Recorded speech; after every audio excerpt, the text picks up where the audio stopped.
Voilà, de retour en plateau, nous allons continuer cette émission. La partie la plus attendue par beaucoup de téléspectateurs, la deuxième partie de cette émission. Nous recevons sur ce plateau Fidèle Ngombi qui est journaliste et entrepreneur, maman de 2 enfants et peut-être grand-mère, elle nous dira. Je ne sais pas si Arthur et l'autre enfant. Elle est déjà grand-mère déjà, non? Pas du tout. Et qui est... Tu ne vas pas me vieillir avant le temps, Mireille. Hein? En tout cas, bonjour. Je suis encore sur la scène. Hein? Non, je croyais qu'elle était... Non, bah, c'est... Attends, Mimi ne vieillira jamais. Elle pourra, regarde le corps. Regarde le corps. Nyang nyang. Tout Comme est en Nancy place. avait chanté. Voilà ma fille que je t'ai donnée. Ah ah. Attends, Mimi restait nyang nyang. Bonjour, Calvin. bonjour, Bonjour Mireille. Et bienvenue sur ce plateau. Merci énormément de me recevoir. Bonjour Calvin. Bonjour Cathy. Good morning, Fidèle Ngombi. Yeah. Yes. C'est tellement aujourd'hui, quand tu vois, tu dis waouh, j'ai quand même vieilli, même si tu es tout nyang nyang. Exactement. Elle est Arthur. courte comme ça. Arthur est grand de taille là-bas comme ça. Là. Cathy. Il faut rappeler qui elle est, Mergas, parce que beaucoup de gens ne savent peut-être pas. Oh, Fidèle, c'est une journaliste qui a officié même ici à STV Voilà. à un moment donné. Et avant de s'envoler pour d'autres cieux aujourd'hui, elle a sa chaîne YouTube où elle entretient et elle s'occupe de la thématique justement de cette chaîne YouTube, c'est sur l'éducation. Exactement. L'éducation. Et je me souviens toujours, et elle a toujours eu cette approche-là pour les enfants, l'éducation des enfants, etc. Et aujourd'hui, on va parler justement comme...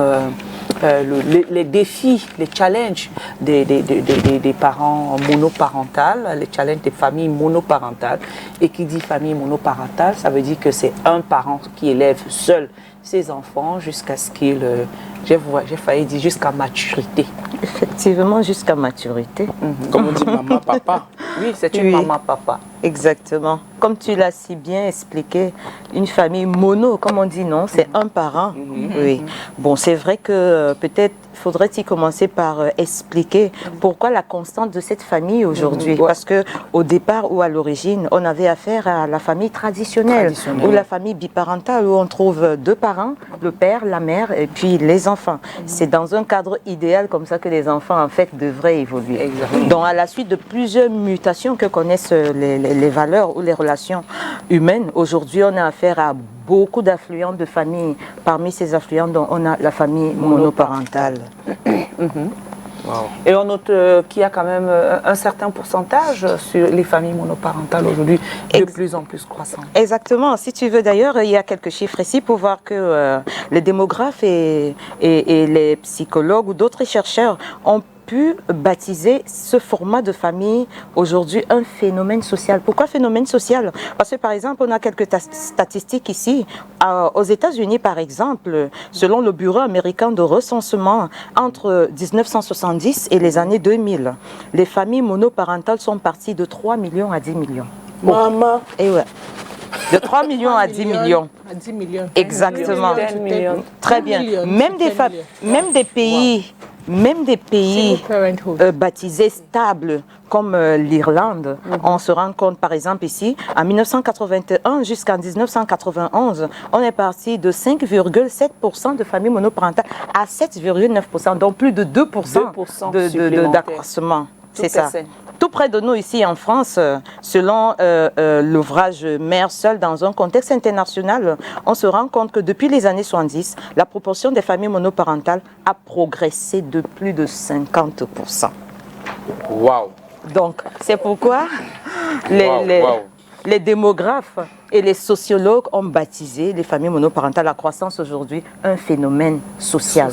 Donc ça attire notre attention, on fait un arrêt et on essaie de voir pourquoi cette croissance, qu'est-ce qu'il faut faire, comment aider ces familles à s'en sortir, surtout que, selon ces spécialistes, le pourcentage de réussite des familles monoparentales, alors si tu veux, pour réussir l'éducation de ces enfants dans ce format de famille, c'est 5% uniquement. Seulement. 5%. 5%. Donc il faut se mobiliser pour trouver des moyens pour aider ces parents seuls à s'en sortir. C'est pas du tout No, évident. Avant d'arriver même nous là-bas, tu avais d'abord une question. Yes, like following her, those statistics you just Yeah. gave, like something has been ringing in my head. Like, what could really be the cause of this single parenthood and the rest? La cause. C'est ça, les causes sont multiples. J'ai parlé tout à l'heure de la mutation des valeurs, les relations humaines. On a déjà le taux de divorce qui est très élevé aujourd'hui. Bon, il faut peut-être noter également qu'à côté du taux de divorce, il y a des séparations, mais il y a aussi le phénomène des mères célibataires. Ça veut dire ces mères-là qui n'ont jamais été mariées. C'est pourquoi dans les familles monoparentales, on trouve trois facteurs. On trouve les mères célibataires, ça veut dire celles qui n'ont jamais été mariées, la jeune fille qui contracte la grossesse indésirée peut-être. Un autre facteur, c'est les mères isolées ou les mères seules. Ça, ce sont les femmes qui ont été mariées mais qui ont perdu leur conjoint ou à la suite d'un divorce. Donc, quand on dit mère seule ou mère isolée, elles ont été mariées, mais à la suite d'un événement comme le divorce, la séparation ou alors la mort, elles se retrouvent seules à élever ses enfants. Différentes de mères célibataires qui, elles, n'ont jamais été mariées. Alors, les causes donc, qui donnent, on a vu le divorce, on a vu la mort d'un parent, mais on a vu également, selon les démographes, beaucoup de mutations au niveau des valeurs. Dans les années, il y a 20-30 ans, on savait exactement, comme dit une chercheuse qui s'appelait Zelda, c'est une conseillère matrimoniale. On dit qu'on savait exactement quel était le rôle de la femme et le rôle de l'homme dans un ménage. Aujourd'hui, c'est un peu plus ambigu. Pourquoi? Parce qu'on savait à l'époque que l'homme, son rôle, c'était sorti pour aller chercher de l'argent, pour subvenir aux besoins de la famille. La femme, par contre, était présente à la maison pour s'occuper de la famille. Aujourd'hui, avec l'économie qui se resserre sur nous, l'économie qui se resserre sur nous et le fait que les femmes aujourd'hui émancipées, on peut le dire comme ça entre guillemets, parce que les femmes sont de plus en plus éduquées et veulent se verser sur le marché de l'emploi. Ça fait que quand l'homme est sorti, la femme est sortie, qui reste présent comme sentinelle pour veiller sur les enfants? Personne. On a d'autres emblèmes d'éducation tels que Internet, la télé, et d'autres, l'industrie du cinéma, du divertissement. Et allons voir exactement comment est-ce que toute cette artillerie essaye d'éduquer nos enfants. Donc voilà à peu près les causes. Cathy, ici il faut répondre à ta question. Peut-être pour se résumer, il y a des divorces, il y a des séparations, il y a le fait que dans les relations de mariage aujourd'hui, les rôles des partenaires sont un peu plus ambigus aujourd'hui. C'est pas plus clair qu'il y a 20 et 30 ans. Et associé à ça, lorsque les partenaires rentrent le soir à la maison étant fatigués, puisque les deux parents travaillent, parfois, ce n'est pas le meilleur moment pour s'occuper de ses enfants. La journée a été difficile, on a peut-être rencontré un patron mal luné. Et en plus de ça, il y a des voleurs de temps aujourd'hui, tels que Internet, la télé et tout. On passe beaucoup de temps sur les réseaux sociaux et c'est le temps qui passe, on ne l'arrête pas. Donc finalement, ce sont nos enfants qui sont un tout petit peu délaissés, peut-être contre notre gré, mais c'est ça l'état des lieux. Wow.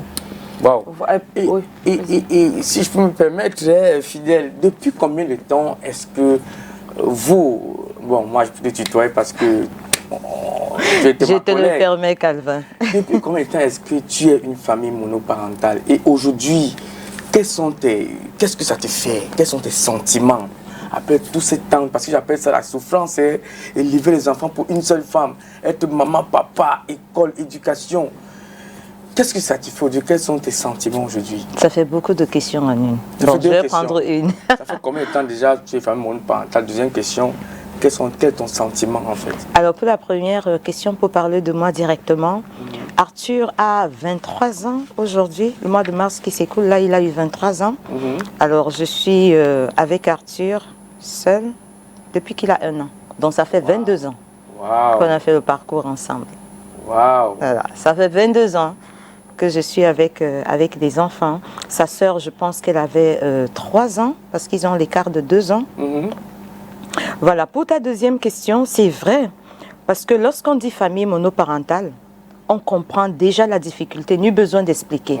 Parce que comme on le disait tout à l'heure, à l'origine, les enfants sont bien dans un cadre où il y a les deux parents.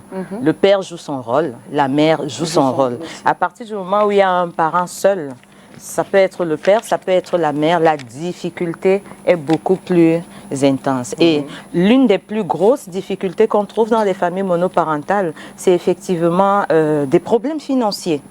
Parce que très souvent, c'est vrai qu'on trouve aussi les parents seuls, mais c'est très souvent la maman qui reste avec les enfants. Et là, il y a des difficultés financières parce qu'elle devra jouer, conjuguer avec les deux rôles. Sortir pour aller chercher de l'argent et s'occuper des enfants. Parfois, c'est le deuxième rôle qui est gardé, ça veut dire s'occuper des enfants et peut-être essayer de conjuguer avec les petits métiers pour qu'il y ait quand même quelque chose qui puisse aider à arrondir les fins de mois. Donc ça, c'est la première difficulté. L'autre difficulté pour les parents, pour les familles monoparentales, c'est le parent seul, la grosse solitude. Ça peut être l'homme ou ça peut être la femme. Donc en fin de journée, on est très souvent seul quand on a fini de faire tout ce qu'on a à faire. On a fini sa checklist journalière. Le problème qui intervient, c'est la solitude. On est seul dans la chambre, parfois c'est des pleurs, parfois c'est l'angoisse, parfois c'est des crises de panique. Qu'est-ce que demain me réserve, comment je vais faire et tout. Donc voilà ces deux gros problèmes. Maintenant, de façon sociale, il y a beaucoup de difficultés parce que parfois au sein de la famille, on est toujours en train de demander pourquoi tu ne te maries pas. Pour les enfants à l'école, c'est que, tu te souviens par exemple au niveau du cours moyen 2, lorsqu'il faut remplir les dossiers pour l'examen qui sanctionne la fin du primaire, parfois on demande le père. Quand tu n'as pas le père, d'autres enfants se moquent. Parfois nous-mêmes on a honte d'écrire parce que tu n'as pas de père. Donc les enfants font face à ce genre de difficultés. Et les parents, comme on a dit, problème d'argent et puis solitude. C'est vrai qu'il y a beaucoup d'autres difficultés, mais ce sont des difficultés majeures que rencontrent les familles. Je veux revenir sur les statistiques, et puis les causes, puisque tu nous as donné, tu as donné bien précisément les causes justement de ces familles monoparentales. Ça fait froid quand même au dos, hein. Parce que quand on va sur des statistiques, on va de 5 millions tu as pas les États-Unis à 10 millions, de 3 à 10 millions aux États-Unis et en Irlande où ils sont même très familles. Exactement. Ça va à 7%. Exactement. Et puis maintenant en Europe, voilà. On a vu plus de 50%. Plus de 50, plus de la moitié. Exactement. En Afrique, c'est en train d'arriver. C'est ça. Au 237, j'ai pas pu avoir des statistiques malheureusement. Mais quand on voit, on regarde, on voit de plus en plus des femmes seules et des femmes isolées. Qui élèvent leurs enfants. Et parfois, tout à l'heure, tu as relevé le problème financier. Ce qui fait souvent que la maman est obligée de faire certains sacrifices pour subvenir aux besoins de leurs enfants, de ses enfants. Exactement. Du coup, on se retrouve avec deux problèmes. Le premier problème, c'est les finances. Les enfants qui pourront être dans le manque. Exactement. Le deuxième, on pourra se retrouver dans la prostitution. C'est bien dommage. Exactement. Exactement. Et quand on regarde même les conséquences, comme tu le disais tout à l'heure, c'est comme une sorte de cercle vicieux. Parce que la majorité des mères célibataires ou alors d'adolescentes précoces qui tombent rapidement enceintes sont issues aussi de familles monoparentales. Donc ça fait que c'est comme si c'est une hérédité. Exactement, c'est ça.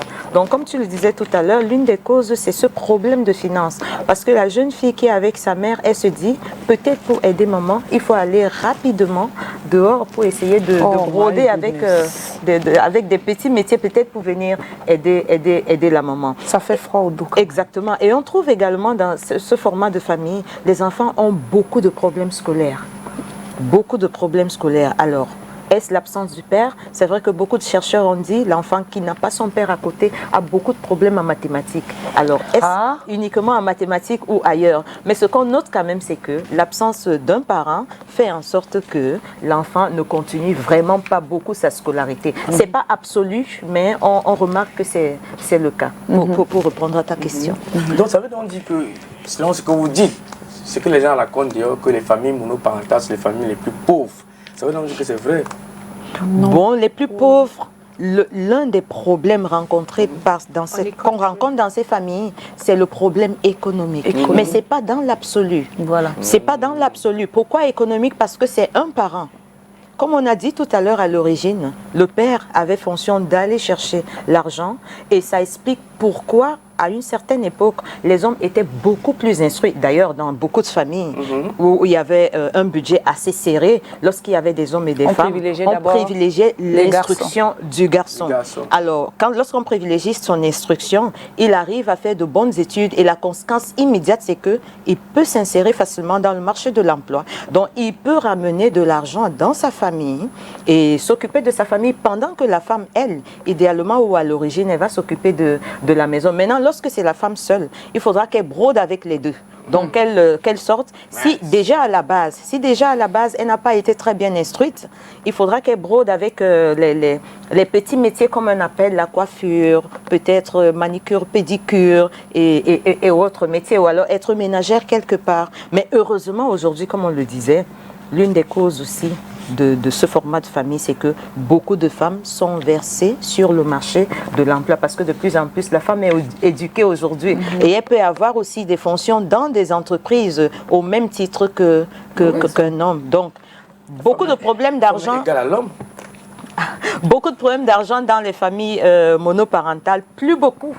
Parce que la femme qui travaille dur dans une entreprise peut ramener suffisamment d'argent, mais il y a beaucoup d'autres problèmes. Parce que lorsqu'elle est sortie, il n'y a personne pour rester comme une sentinelle dans sa maison. Et les enfants sont délaissés à eux-mêmes. Parce qu'il faut dire que la véritable éducation, c'est la femme. Fidel, has there been one time, bringing up your kids and you say to yourself that I have failed like a mother?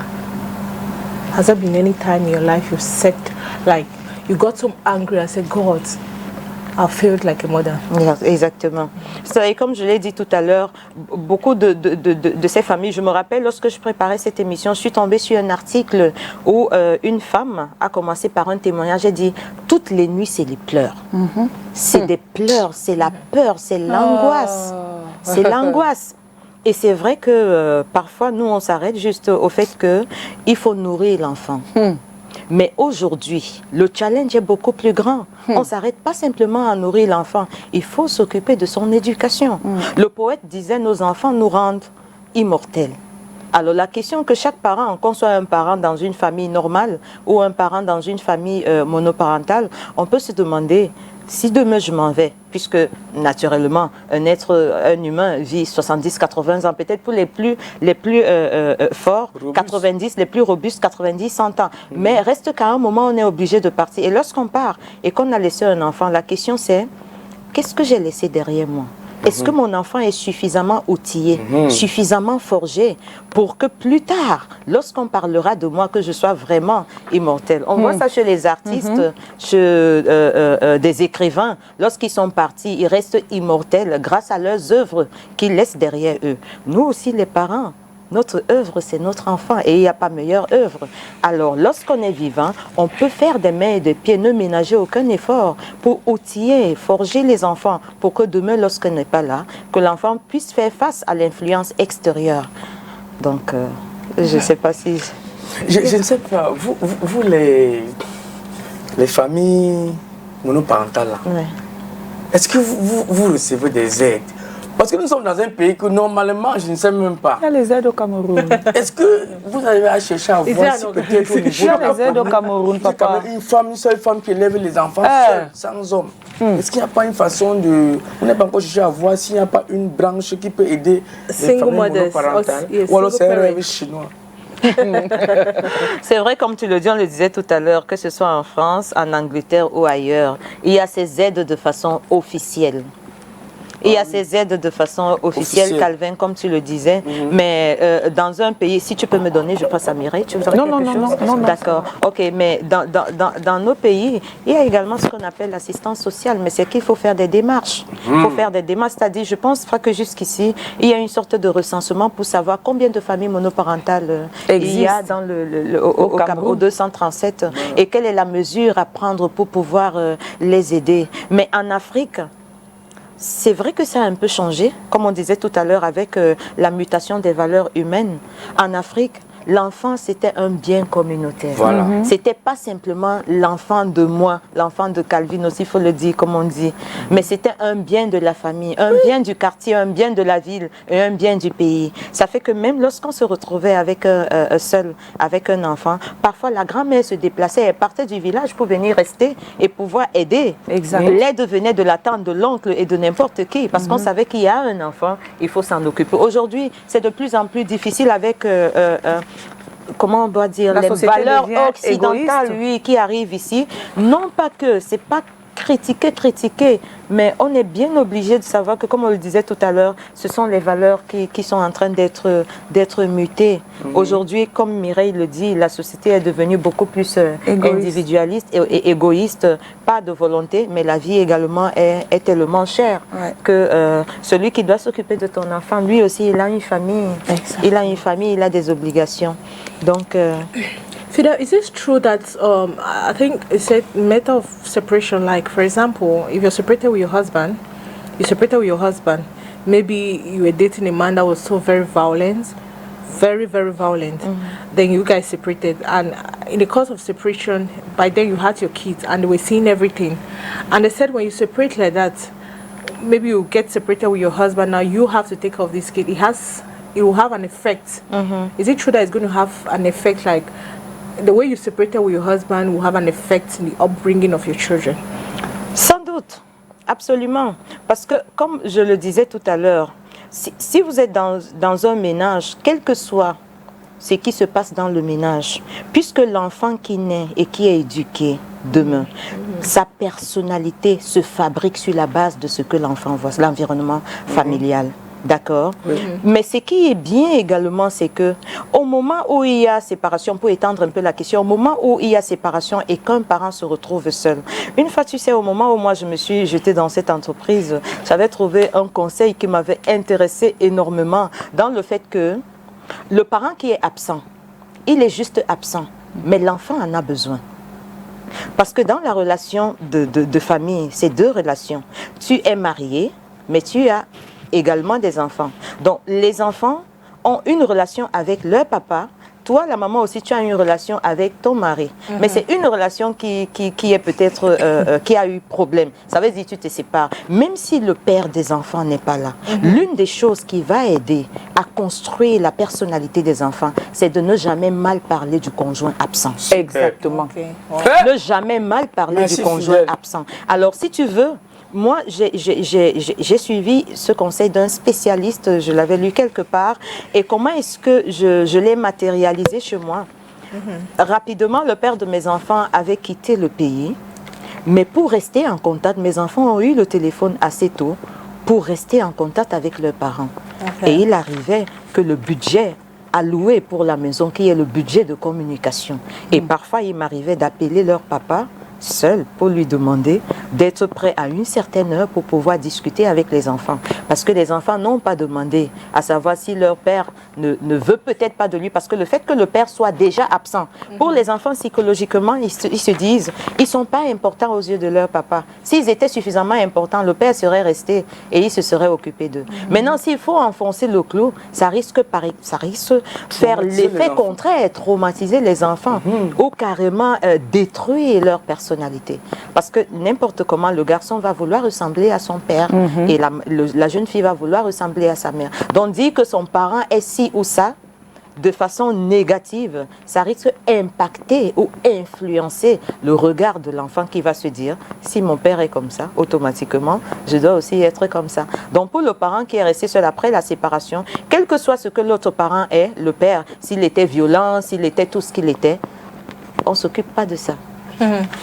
But there are a lot of women and men that still carry grudges. Like maybe your experience, your ex-relationship was just so hurtful that you cannot get over it. Now I don't want to see this man. I don't want him to come closer to my children. How do you start by advising those women or a man? Because now we're talking like it's both men and women. Single parenthood, it can be a man and it can be a woman. So how do you start? What advice can you give them in order to, open their hearts, accept maybe the other person, the other partner, to have access to their kids? Comme on le disait, peut-être juste pour me répéter, l'enfant c'est le produit de deux personnes. Même s'il n'y a pas amour à la base. Parce que, imagine, il y a des filles qui tombent enceintes à la suite d'un viol. Elle a été violée.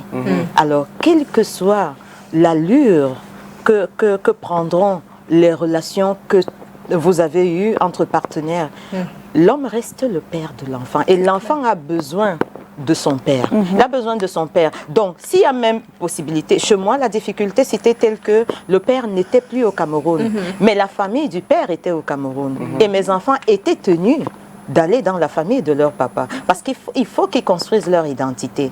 À un moment, l'enfant, par exemple, en préadolescence et en pleine adolescence, l'être humain a besoin de connaître son identité. Il va à la recherche de qui il est. Et très souvent, pour construire ça, les enfants ont besoin de savoir qui ils sont. Pourquoi j'ai les orteils? Il a regardé mes orteils, il voit que ça ne lui ressemble pas. Alors, je tiens ces orteils de qui? Il faut qu'il ait la réponse à ça. Pourquoi je suis grincheux? Ma soeur n'est pas grincheux. Ma soeur, elle est fait peut-être comme maman, moi, je ne fais pas. L'enfant a besoin d'avoir toutes ces réponses. Donc, il faut, comme tu l'as dit, il faut ouvrir son cœur, ouvrir ses bras et laisser la possibilité à l'autre parent d'être présent dans la vie des enfants pour influencer aussi. Même si c'est un bandit. Oh, a rapist, like an example. Laisser la possibilité. J'aime ça, Fidèle, vraiment. Laisser la possibilité. En fait, les pédopsychologues, c'est leur conseil. L'autre parent, l'enfant, sa personnalité doit être construite par le concours des deux parents. Donc, s'il y a possibilité, à moins vraiment qu'un parent dise que non, je ne veux pas. Mais s'il y a possibilité que le parent est ouvert pour venir être présent dans le paysage affectif, émotionnel de son enfant, pourquoi le lui refuser? L'enfant en a besoin. L'enfant en a besoin. Question. Oui. Comment aider une famille monoparentale? Comment est-ce qu'on peut les aider? Alors déjà, si on connaît la nature des problèmes de cette famille, on peut les aider.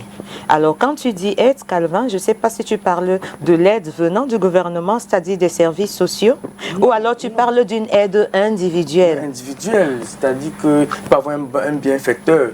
Ça peut être financier comme ça peut être moral, je ne sais pas. Comment il peut faire pour qu'une famille monoparentale se sente à l'aise? C'est-à-dire que ça peut être même la famille, la belle famille, comme tout à l'heure vous expliquer. Vous avez même en partie répondu à ma question. C'est-à-dire les enfants partagent dans la famille de leur père et tout et tout. Tout ça, moi, je pense que ça fait partie de la façon dont on doit aider la femme a bien vivre avec ses enfants. C'est ça. En dehors du fait peut-être que s'il y a des ONG, parce que tu as dit bienfaiteur, ça veut dire que c'est quelqu'un qui a les moyens au-dessus des moyens normaux. Donc, voilà. S'il a des moyens au-dessus de la normale, comme on le dit, avec des ONG ou alors en recensant, en faisant un recensement de quelques familles, peut aussi s'approcher peut-être des services sociaux si on peut rentrer en contact avec certaines statistiques, comme on a pris ici, s'il y en a ici au 237, il peut arriver à apporter une aide plus que la normale. Mais maintenant, dans nos familles, je pense que dans nos familles élargies ou rapprochées, il y a toujours des familles monoparentales. Hein. On peut décider d'aider d'une façon ou d'une autre. On a parlé tout à l'heure des problèmes, on a dit, le gros problème, c'est le problème d'argent. Donc, on peut aider. On peut aider la mère. Peut-être si elle n'a pas d'emploi, il y a des petits métiers et tout. On peut aider les enfants à être suffisamment scolarisés. Parce qu'on l'a dit tout à l'heure, une autre conséquence des enfants issus des familles monoparentales, c'est qu'ils ne sont pas suffisamment scolarisés. Et s'ils ne sont pas suffisamment scolarisés, ils peuvent se retrouver également en train d'être aussi dans un format de famille monoparentale un peu plus tard. Donc, il y a de fortes chances. Ça, c'est de fortes chances.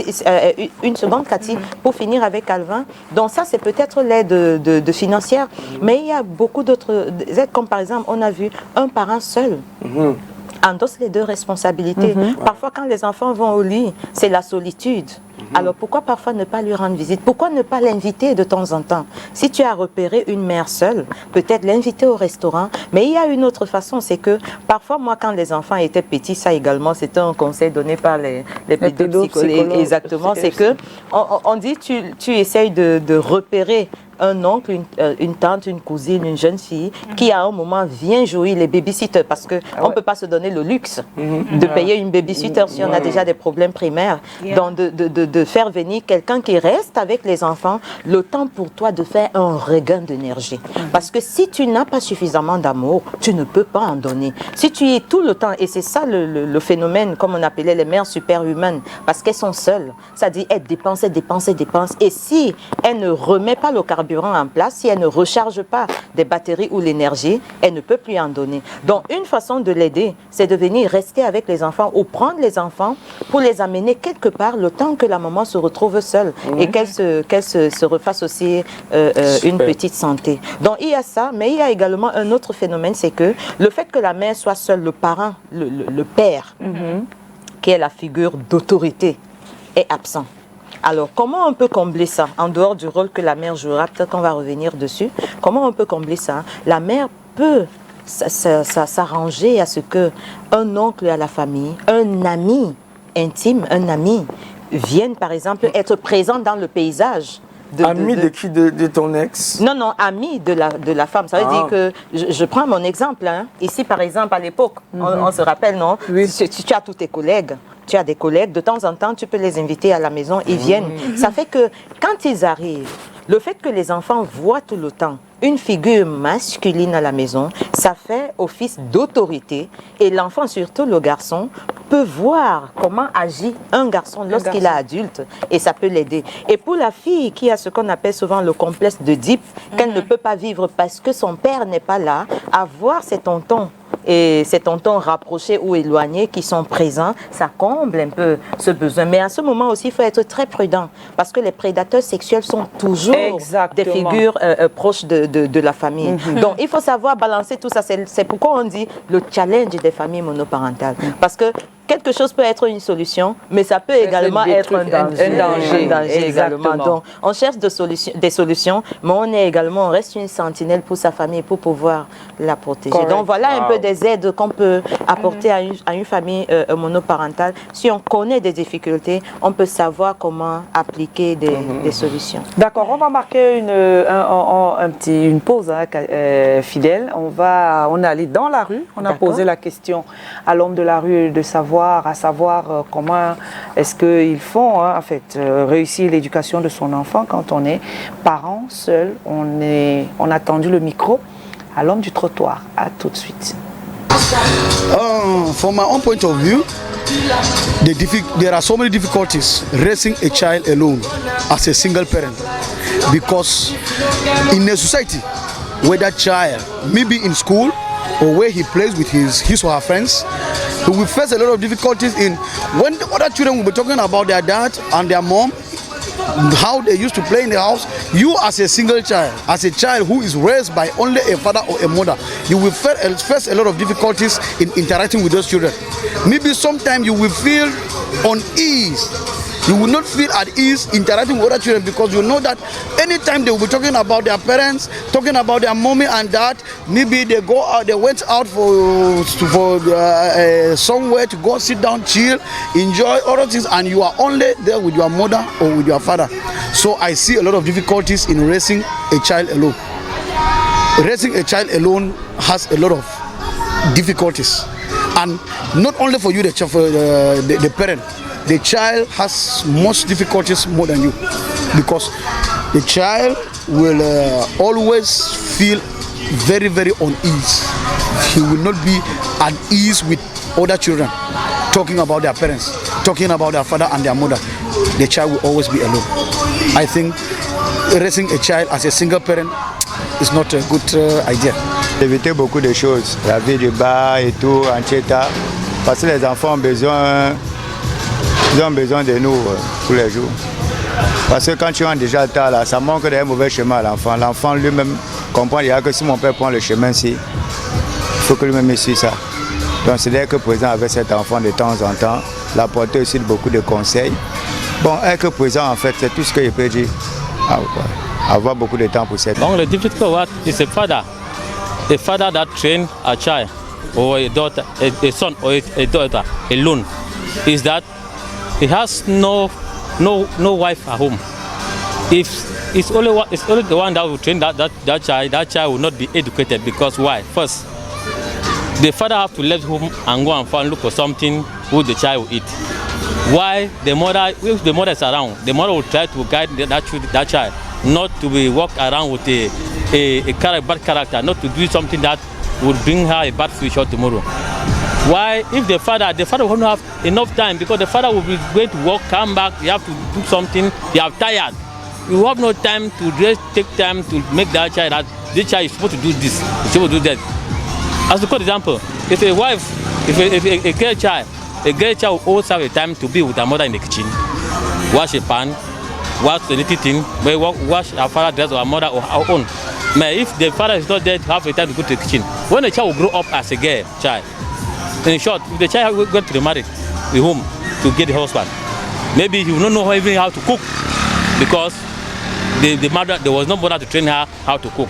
You see, they will start blaming her father or her mother. Why? The child grew alone without a mother. He grew there with her father, because her father did not know how to cook. The father did not know how to train her in the kitchen. The father already passed the time to buy the food to have to eat and other things else. And the father wouldn't know how to manage. Maybe I can go and hustle by my own, or I can go and find something else by my own, or to go and find something that will make me be a person tomorrow. You only wait to your father to go and give. Only wait to your father to go and give. Why? The difficult that child will not ever, that child will have difficult to succeed in the future, because anything you have, a father come and give to her. Anything father can give. Why? If a mother is around, a mother will train her how to go and do something to herself. If the father, if the mother is in the house, the mother say, you can do this, take this thing, go and keep it there, take this one and do it there. He will be trained enough to know that this thing I can do by my own, this one I cannot do, this one I can do it. That's the difficult that child will have. That man is a parent. Voilà. It's a single parent. It's a single parent. Yeah. Alors, Fidèle, ta réaction après? Et j'ai beaucoup aimé le premier intervenant, parce que il a montré en fait, parce que lorsqu'on dit difficulté famille monoparentale, on a toujours comme impression que c'est que les parents. Mais tu as vu, j'ai beaucoup aimé comme il a expliqué que les enfants également ont une lourde... Si tu veux, la première conséquence même, c'est sur les enfants. Tu as vu là, tout à l'heure, on parlait de problème d'identité au moment où l'enfant commence à entrer en adolescence. Et c'est ça, à l'école. Par exemple, aujourd'hui, les enfants sont très vicieux, en fait, c'est un fait. Quand ils arrivent, ils parlent de leurs parents, papa a fait ci, papa, j'ai joué avec papa et tout. Et cet enfant qui n'a pas son père ou qui n'a qu'un seul parent à la maison, c'est la grosse difficulté. Et il a comme impression qu'il lui manque quelque chose. Voilà, donc cette estime de soi, il ne l'aura pas tout au long de sa croissance. Et les conséquences, on les verra plus tard. Hein, parce que ça, quel que soit ce qu'on aura fait pour un enfant, même si on met tous les moyens, toutes les solutions dont on est en train de parler ici, même si on les met ensemble, on se dit que ça va être difficile. Parce qu'un parent absent reste toujours un parent absent. Reste toujours un parent absent. Oui, Cathy. Now, I used to hear in the quarters that when you see majority of these recalcitrant children were brought up by a single parent, especially single mothers, because when a man is there, he knows how to instill discipline. Us women were very soft. At one point in time, your child can be doing something, you don't even know how to discipline your child, and in the long run, he turns out to be, you know, this, how do they call them? I don't know how they call them in French, but in English we call it this recalcitrant, stubborn. Oui, bien sûr, récalcitrant, exactement. C'est ça. Et ce que tu relèves là, Cathy, est très important parce que même les spécialistes l'ont trouvé. C'est vrai, pas de façon absolue. Mais on trouve toujours que la majorité d'enfants qui se rebellent plus tard, dans l'adolescence et tout, sont des enfants issus des familles monoparentales. Mais ce n'est pas absolu. Pourquoi? Parce que ça peut également s'éviter. Oui, ça peut également s'éviter. Au début de ces phénomènes, c'était difficile. Mais aujourd'hui, il faut quand même être sûr convaincu que beaucoup de spécialistes ont pris ce problème à bras le corps et ils ont essayé de le résoudre. Par exemple, tu le disais, le père est le symbole de l'autorité à la maison. Maintenant, comment si une maman se retrouve seule, peut, bien qu'elle ne soit pas un homme, mais garder cette figure d'autorité à la maison? Il y a parfois beaucoup de petites astuces. Quand le père est là, parfois, si tu as bien remarqué, le père ne parle pas beaucoup. Parfois, il n'a même pas besoin de taper. Mais le simple fait qu'il soit là, tout le monde. Everybody is straight off. Exactement. That's Tu vois? correct. Mais on peut se demander qu'est-ce que le parent fait. Par exemple, dans des familles où il y a le papa, on mange à table au moins une fois par jour. Les responsables pour enfants trouvent que ce genre d'habitude que la mère va adopter à la maison, ça va faire office de figure d'autorité.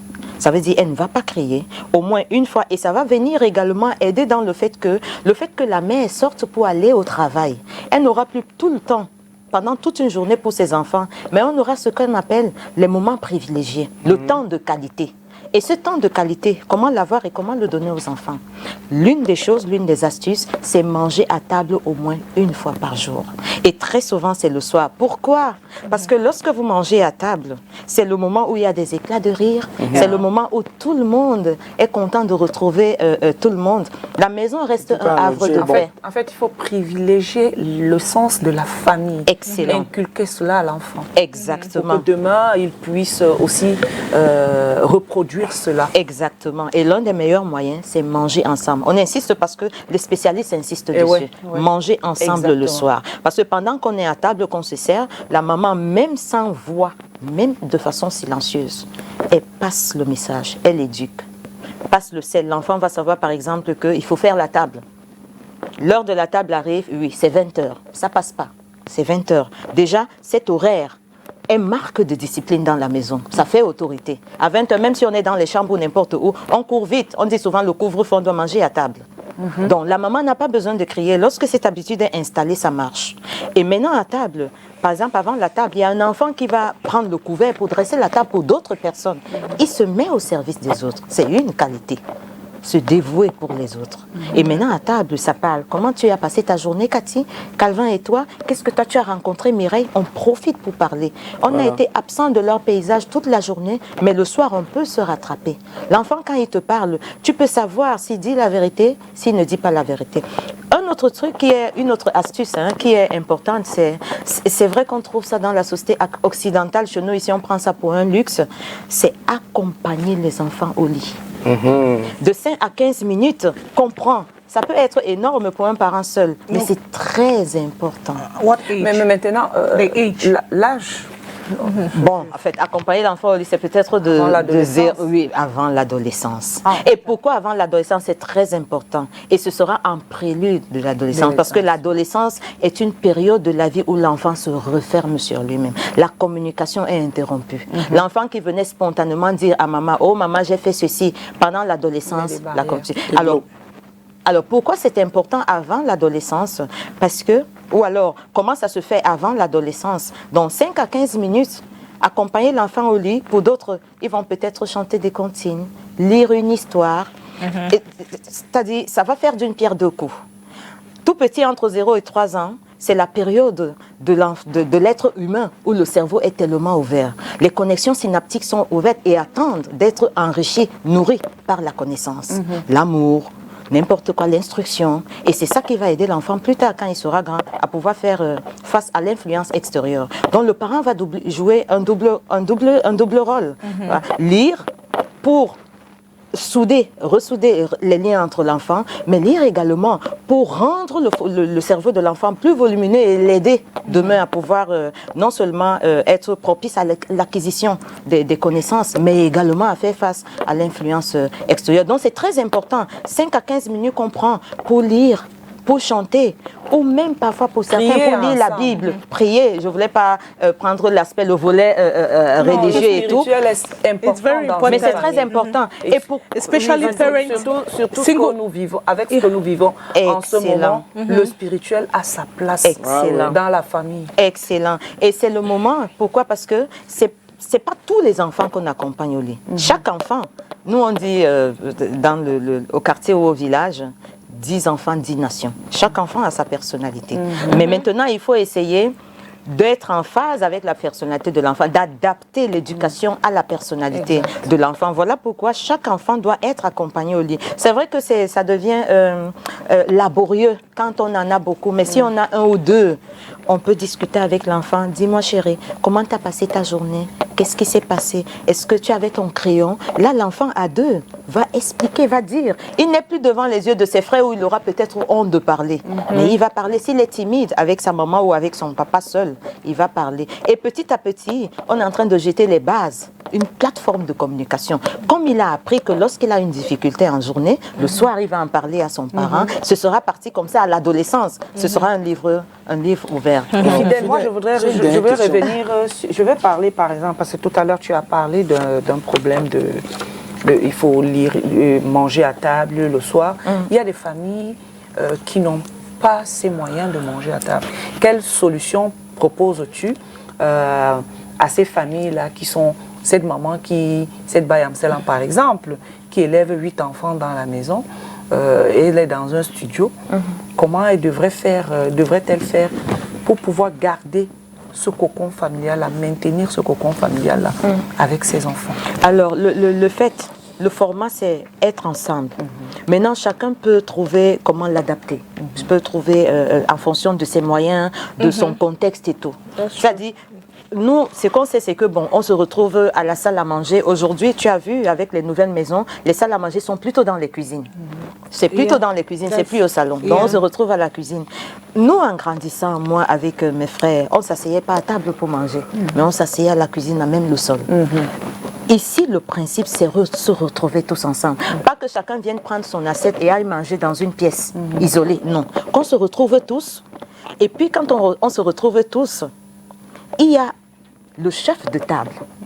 Sur une table organisée, il y a le chef de table. Mais si on est assis tous à terre dans la cuisine, le chef de table reste toujours la maman. Donc quand elle vous a servi, si l'enfant veut manger, on te dit « Attends, le reste de personnes, oui. Attends les autres membres de famille. Donc, tous on est là dans la cuisine. Peut-être parfois la mère peut dire une prière. Ou alors elle peut dire quelque chose avant que le repas commence, selon les habitudes de chaque personne. Ici, l'idée, c'est qu'on se retrouve tous ensemble. Après s'être séparés de la journée, qu'on se retrouve tous ensemble pour ressouder les liens, pour que la maman soit présente et qu'elle ne soit pas trop absente du paysage affectif ou alors du cœur de ses enfants. Fidèle, est-ce que certaines femmes n'acceptent pas rester dans le statut de famille monoparentale? Parce que je me dis qu'il y a des femmes qui, peut-être leur mari décède ou alors il y a divorce, qui ont la possibilité peut-être d'avoir un nouvel homme dans leur vie et qu'elles le refusent. Il y a la vie amoureuse de la mère d'enfant. Et Calvin, c'est un point très important. Et ça, souvent, ça s'appelle les expédients. Ça veut dire quoi? Et que parfois, on veut solutionner un problème par un autre. C'est-à-dire, on se dit peut-être, bon, mes enfants sont seuls parce que leur parent est mort ou il est parti. Je veux me remarier pour donner un autre papa à mes enfants et me donner un autre mari pour résoudre mes besoins affectifs. Ça peut être possible. Et ce serait l'idéal. Mais sauf que dans la plupart des cas, ce qu'on a observé, c'est que c'est ça exactement. C'est-à-dire, il n'y a pas adéquation. Il n'y a pas, c'est-à-dire, cette chaleur ne se met pas rapidement en place, surtout entre les enfants et le nouveau papa. Parce qu'on parle avec de monoparental à recomposer. C'est ça, à recomposer exactement, Mireille. Voilà. Donc, parfois, c'est des crises, c'est des tensions, c'est des problèmes. Et comme Mireille a dit, maintenant, on ne va plus s'éduquer. C'est-à-dire s'éduquer soi-même parent pour savoir quel est le challenge de notre format de famille parce qu'on n'est plus dans la famille monoparentale, mais on devient une famille recomposée qui a d'autres challenges qui n'ont rien à voir avec la famille monoparentale. Exactement. Wow. Donc, et parfois aussi, c'est que la maman est tellement amoureuse ou l'homme qui arrive est tellement amoureux que les deux se mettent dans une relation et ne tiennent pas compte des enfants. Donc c'est bien beau parce que ça apporte des solutions à certains problèmes tels que la solitude pour le parent qui est resté seul ou alors pour les enfants, ils ont déjà un père ou une mère. Mais parfois ça peut créer d'autres problèmes. Bon, moi je dis souvent, ça c'est personnel, ça n'a rien à voir avec les recherches des spécialistes et tout. Je dis, il y a des humains qui ont des cerveaux intellectuels, d'autres des cerveaux manuels. Moi j'ai un cerveau manuel, c'est pourquoi je me suis concentrée. Le cerveau manuel fait une chose à la fois. Intellectuel, c'est plusieurs choses. Donc moi, je me suis dit, je me concentre exclusivement sur l'éducation des enfants. S'il y a réussite, je peux mieux le faire que si je suis éparpillée. Maintenant, quand j'aurai fini avec les enfants, je pourrais maintenant peut-être me refaire une santé. Comme maintenant. What encouragement, before we go, what encouragement can you give now to single parents out there? Bon, je pense que tout au long de l'histoire, qu'est-ce qu'on a fait? On a fait l'état des lieux, on a regardé les problèmes et on a apporté des solutions. Ça se faisait de façon, comment je veux dire, aussi, progressivement. Hein, c'est-à-dire, on fait l'état des lieux, on voit quels sont les problèmes et puis on apporte des solutions. Mais s'il y a quelque chose qu'on peut garder, c'est comme je l'ai dit tout à l'heure. Moi, quand j'ai trouvé cette phrase du poète qui disait « Les enfants nous rendent immortels ». Et si on regarde même à l'origine, le dessein de la terre, c'était quoi? Faites les enfants pour que ces enfants grandissent, forment une autre famille, grandissent, forment une autre famille. Maintenant, les enfants, c'est pas des poupées. Moi, je me rappelle quand j'étais très petite, j'étais la plus jeune de ma famille. Mes sœurs avaient fait des enfants, mais leurs enfants étaient là. Moi, j'ai vraiment pas joué à la poupée. Je jouais avec les enfants de mes sœurs comme des poupées. Les enfants ne sont pas des poupées, ou du moins des poupées vivantes. Donc, il faut pas s'arrêter simplement à les nourrir à la cuillère, à leur donner à manger, mais il faut essayer de remplir leur cœur et leur cerveau, ce qu'on appelle leur personnalité. Il faut que demain, quand on est parti, qu'on se pose la question, je quitte cette terre, qui je laisse et comment je laisse? Est-ce que je suis immortel? Je suis resté immortel quand je laisse mon enfant. Donc, ménager aucun effort pour essayer d'éduquer son enfant, parce que demain, si on n'est plus là, c'est cet enfant qui nous représentera sur la terre. Merci beaucoup, Fidèle Ngombi, journaliste, entrepreneur, et puis qui a une chaîne YouTube qui est spécialisée dans l'éducation des enfants. Le nom de la chaîne YouTube, c'est Build the Future. Build the Future. Alors, vous tapez sur YouTube, Build the Future, et vous aurez tous ces reportages et les astuces aussi pour une bonne éducation pour les enfants. Allez, on va partir, on se sépare avec le nom du gagnant parce que c'est Dance School Tour qu'on a reçu la semaine dernière. Ça commence ce 29 mars à l'Institut français de Douala. La finale, c'est aujourd'hui. Et il y a un téléspectateur qui a répondu à la question du mercredi 22/3/2023. Donc, le gagnant, c'est Kanke Francky. Il a donné la bonne réponse. Vous pouvez passer ici à STV au 4e étage et récupérer votre lot, votre ticket pour avoir accès à Dance School Tour. Merci d'avoir été des nôtres, chers téléspectateurs. Merci Fidèle Ngombi, merci Calvino, merci Catherine Connet. Demain, c'est un autre jour. On parlera avec la prophétesse Geneviève Ngono Ekani. On parlera de le pouvoir de la parole, le pouvoir de la langue dans nos vies. Voilà, les médisances, etc., etc. On parlera de ça avec la prophétesse, le Japa, avec la prophétesse Ngono Geneviève Ekani. Quant à nous, nous partons et nous vous laissons en compagnie des programmes de STV. Dieu vous bénisse. Ciao. Bye bye.